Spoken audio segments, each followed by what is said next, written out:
پاکستان کے ضلع قصور کے اس نوجوان مجاہد کی کہانی جس نے اسرائیل کی سرحدوں کو ہلا کر رکھ دیا۔ اسلام کی بقا کی جنگ لڑنے والے اس مجاہد کی طویل داستان سننے سے پہلے چینل کو سبسکرائب کیجیے تاکہ کہانی کی تمام ترقصات آپ تک ہمیشہ پہنچتی رہیں۔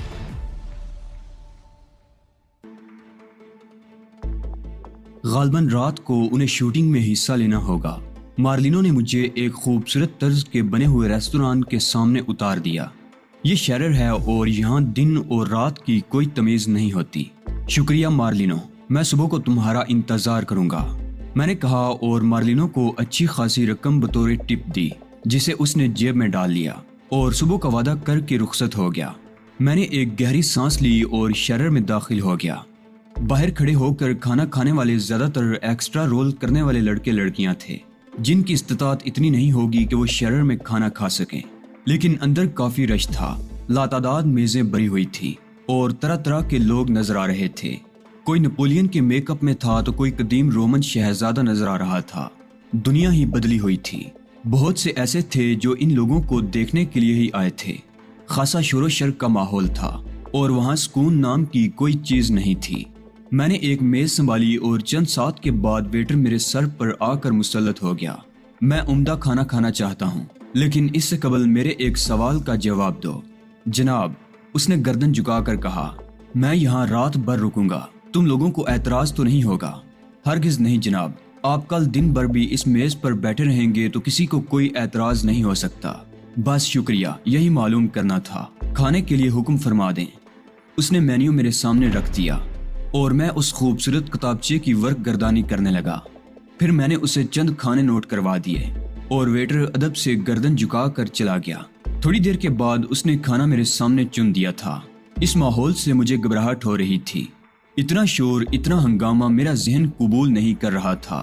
اگر چاہتا تو جوشو کو تلاش کر سکتا تھا، لیکن اس میں قباحت تھی۔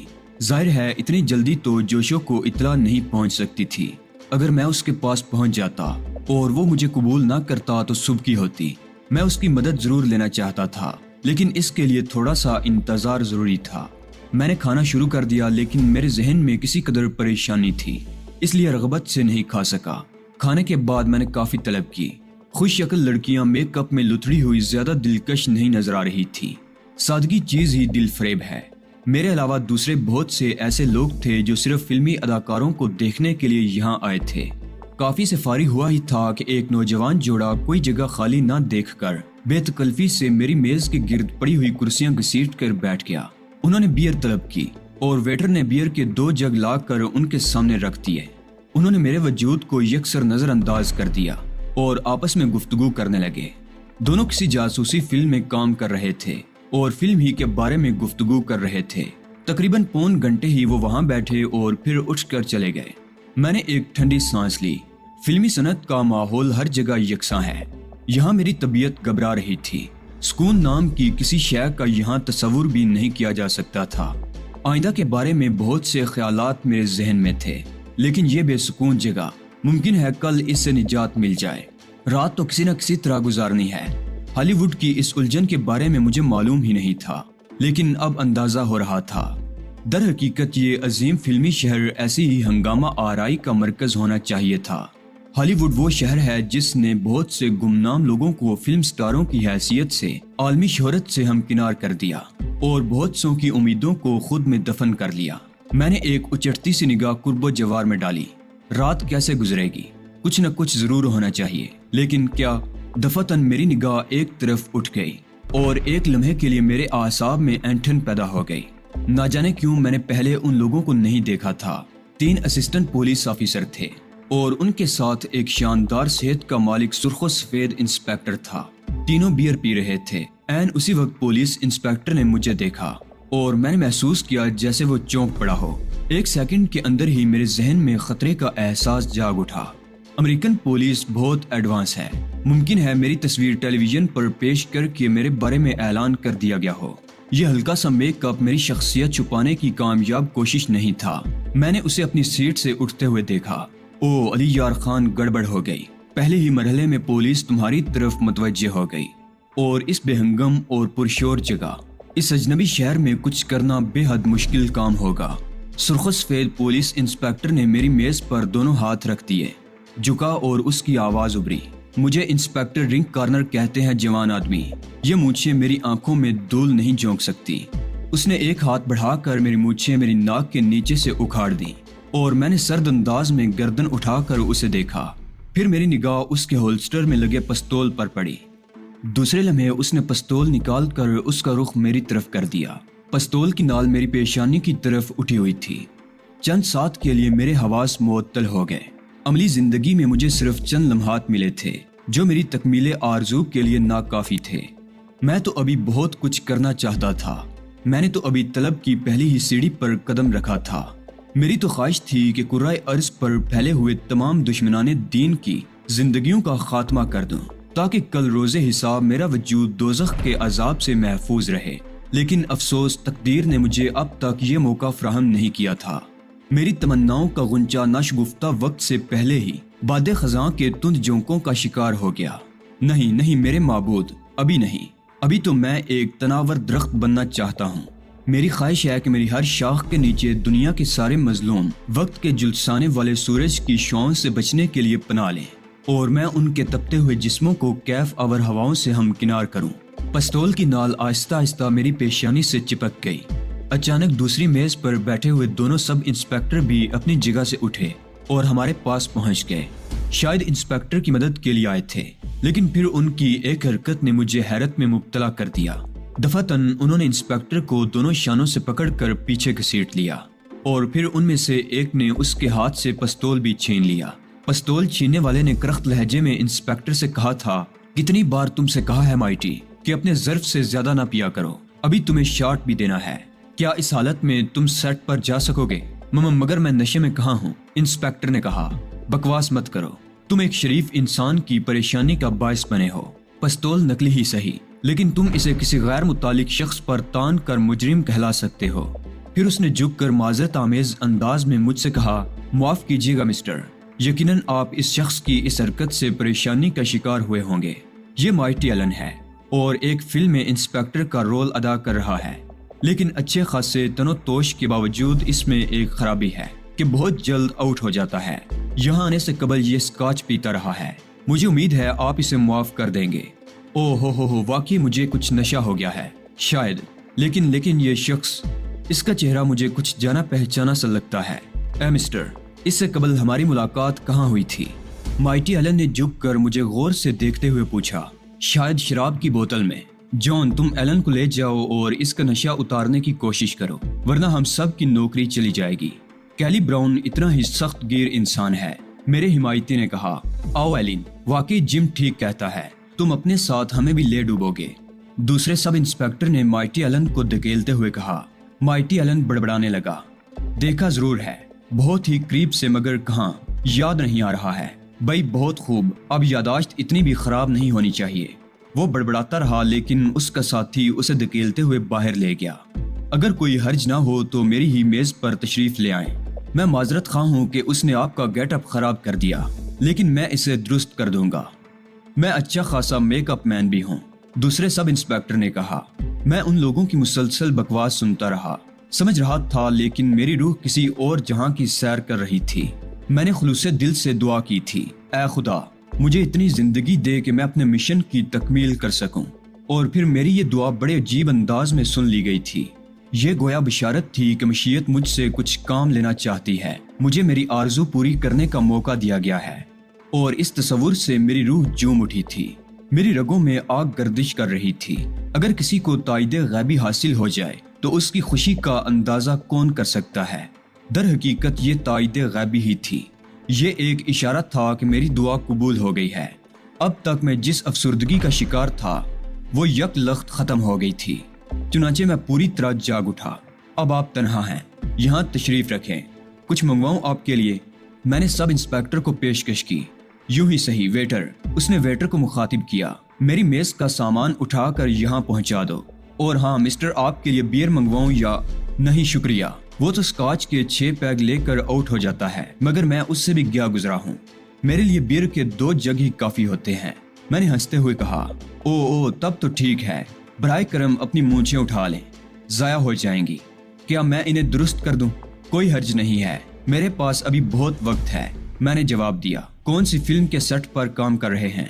ویسے میرا خیال ہے کہ آپ امریکن نہیں ہیں، گو رنگت اور خد و خال کسی حد تک۔ میں اسپینش ہوں، میں نے جواب دیا۔ بالکل بالکل، آپ کی آنکھیں یہی بتاتی ہیں۔ قدرت نے اسپین کو آنکھوں کے حسن سے نوازا ہے۔ اے ویٹر سنو، گلاس گندا ہے، دوسرا صاف گلاس لاؤ۔ وہ خود ہی موضوع سے ہٹ گیا، ورنہ میں اسے کیا بتاتا کہ میں کون سی فلم میں کام کر رہا ہوں۔ مجھے تو اس ماحول کی ابجد سے بھی واقفیت نہیں تھی۔ ویٹر نے اس کے سامنے دوسرا گلاس رکھا ہی تھا کہ سفید یونیفارم میں ملبوس ایک شخص ہوٹل میں گھسا اور پھر وہ سیدھا اسی میز پر آ گیا۔ مسٹر جم، آپ کو کیلی براؤن نے طلب کیا ہے۔ کچھ پتہ بھی ہے کہ کیا وقت ہوا ہے اور تم اپنے سامنے بیئر کی دکان سجائے بیٹھے ہو؟ جم چونک پڑا۔ اس نے اپنی گھڑی میں وقت دیکھا اور جرجری لے کر کھڑا ہو گیا۔ مائی گاڈ، شاید میں بھی 7 پیگ میں آؤٹ ہونے لگا ہوں۔ پھر اس نے جلدی جلدی کچھ کرنسی پلیٹ پر رکھی اور میری طرف رخ کر کے بولا، سوری ڈیئر، میں تم سے زیادہ گفتگو نہ کر سکا۔ ویسے میرا خیال ہے ایلی نے تمہارے ساتھ جو بدسلوکی کی تھی اس کا انتقام خدا نے لے لیا۔ اتنی جلدی وہ سیٹ پر جانے کے قابل کہاں ہو سکا ہوگا۔ بائے بائے، تم سے پھر ملاقات ہوگی۔ وہ ہیٹ اتار کر تھوڑا سا خم ہوا اور آنے والے کے ساتھ باہر نکل گیا۔ میں ہکا بکا اسے جاتے ہوئے دیکھ رہا تھا۔ خدا کا کرم تھا کہ بہت بڑی بلا ٹل گئی تھی۔ رات آہستہ آہستہ گزرتی رہی اور خدا خدا کر کے صبح ہوئی۔ چاروں طرف بے رونق چہرے بکھرے ہوئے تھے۔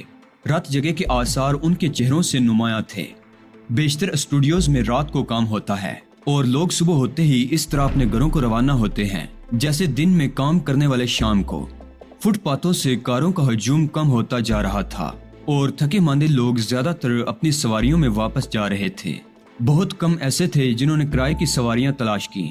شہر کی رونق بھی کم ہو گئی اور اب میرے لیے یہاں بیٹھے رہنا ناممکن ہو گیا۔ چنانچہ میں بھی باہر نکل آیا۔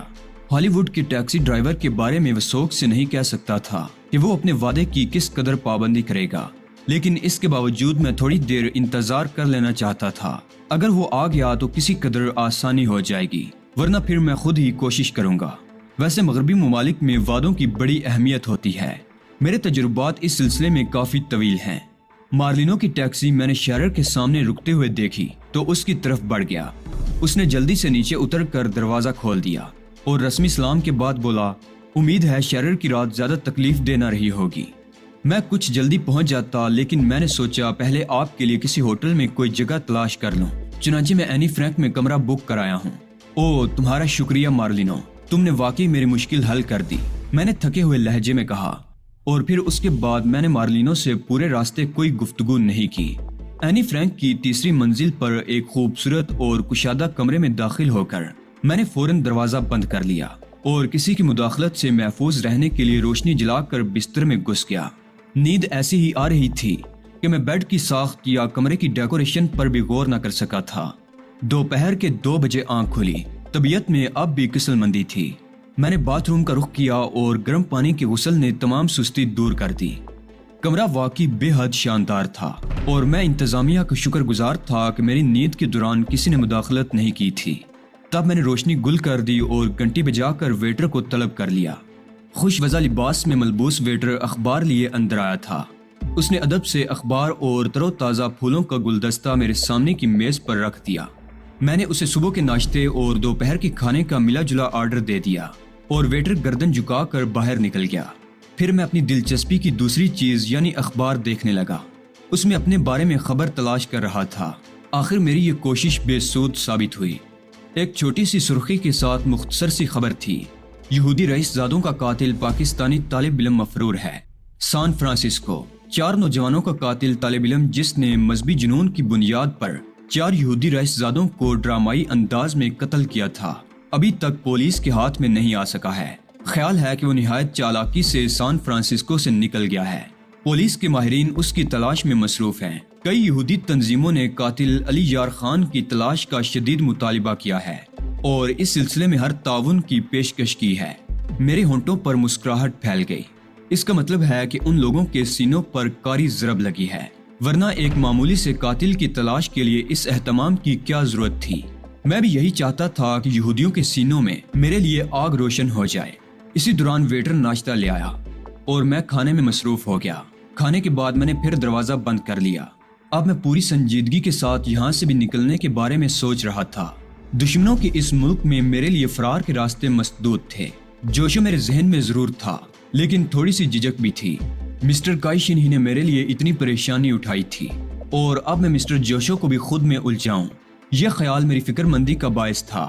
حالات اس قدر خراب تھے کہ اس وقت ہر شخص مجھ سے بچنے کی کوشش کرے گا۔ ان حالات میں کہیں مسٹر جوشو بھی معذرت نہ کر لیں اور پھر ممکن ہے ابھی انہیں کائی شن کا پیغام نہ ملا ہو سکتا ہے کہ وہ بھی ایک معزز شہری ہونے کا ثبوت دیتے ہوئے مجھے پولیس کے حوالے کرنا پسند کریں۔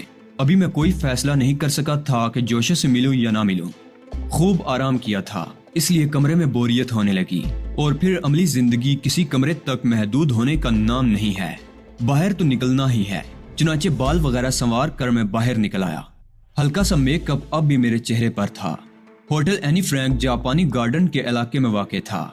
جاپانی گارڈن کا ہالی ووڈ کے مشہور تفریحی مقامات میں شمار ہوتا تھا۔ اس باغ میں بعض درخت جاپان سے لا کر لگائے گئے تھے، جن کی وجہ سے باغ میں ایک حسن پیدا ہو گیا تھا۔ باغ کا دروازہ کسی قدر بلندی پر واقع ہے۔ یہاں پوری طرح بدھ تہذیب کا تاثر دیا گیا ہے۔ اندر قدیم شوگن طرز کا بدھ مندر ہے، جس میں جاپان کی تاریخ سے متعلق آرٹ اور نواردات کے لاتعداد نمونے موجود ہیں۔ میں بے مقصد چہل قدمی کرتا رہا۔ آنکھیں انسانی چہروں کو دیکھ رہی تھیں، لیکن ذہن دوسرے ہی خیالات میں منہک تھا، یعنی جوشو سے ملاقات کروں یا نہیں۔ جاپانی گارڈن سے ہوتا ہوا میں ڈیلانگ پری پارک پہنچا، جہاں روڈولف زینسٹینو کے نام سے منسوب مجسمہ موجود ہے۔ کانسی کا ایک بے لباس مجسمہ جو گلوب پر رکھا ہوا ہے۔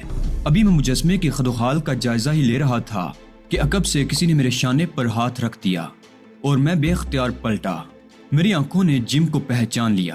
جم ایک طویل القامت اور خوش چہرے والے جوان آدمی کے ساتھ تھا، جس نے اپنا کوٹ بے پرواہی سے شانے پر ڈال رکھا تھا اور دانتوں سے کوئی چیز چبا رہا تھا۔ اتفاق ہے کہ چند ہی گھنٹوں میں تم سے یہ دوسری ملاقات ہے، لیکن دوسری دلچسپ بات یہ ہے کہ تم اس وقت بھی میک اپ میں ہو، جم نے بے تکلفی سے کہا۔ ہاں، دونوں ہی باتیں دلچسپ ہیں، میں نے اسپاٹ لہجے میں جواب دیا۔ میرے دوست گین ملر سے ملو، شاید تم نے انہیں فلموں میں دیکھا ہو، ڈیلن کی کردار ادا کرتے ہیں، چہرے سے پتہ چلتا ہے۔ میں نے اس شخص سے مصافحہ کیا۔ اس کا ہاتھ لجلجا اور سرد تھا، جیسے اس کے بدن میں خون کی روانی ہی نہ ہو۔ جم سے میری ملاقات کسی خاص کیفیت کی حامل نہیں تھی کہ وہ مجھ سے اس طرح چپک کر رہ جاتا، لیکن میری سمجھ میں نہیں آیا تھا کہ اس سے کس طرح پیچھا چھڑاؤں۔ آؤ کسی ریستوران میں تھوڑی دیر وقت گزاری کریں۔ کیوں ملر، تم پسند کرو گے؟ اس نے اپنے ساتھی سے پوچھا، اور اس نے کوئی جواب دینے کی بجائے شانے ہلا کر اپنی آمادگی کا اظہار کر دیا، مگر میں نے فوراً ہی اپنی سرد میری کا ثبوت دیتے ہوئے کہا، سوری جم، مجھے فرصت نہیں ہے، دوستوں کے لیے فرصت نکالنی پڑتی ہے، بس تھوڑی دیر پلیز۔ جم نے بے تکلفی سے کہا اور میرے ہاتھ کو اپنی انگلیوں کی گرفت میں لے لیا۔ میں سختی سے انکار کر سکتا تھا، لیکن پھر میں نے سوچا کہ تھوڑی دیر یہ کھیل بھی صحیح۔ ویسے میری کوئی خاص مصروفیت بھی نہیں تھی، چنانچہ میں نیم آمادگی کے انداز میں جم کے ساتھ آگے بڑھ گیا۔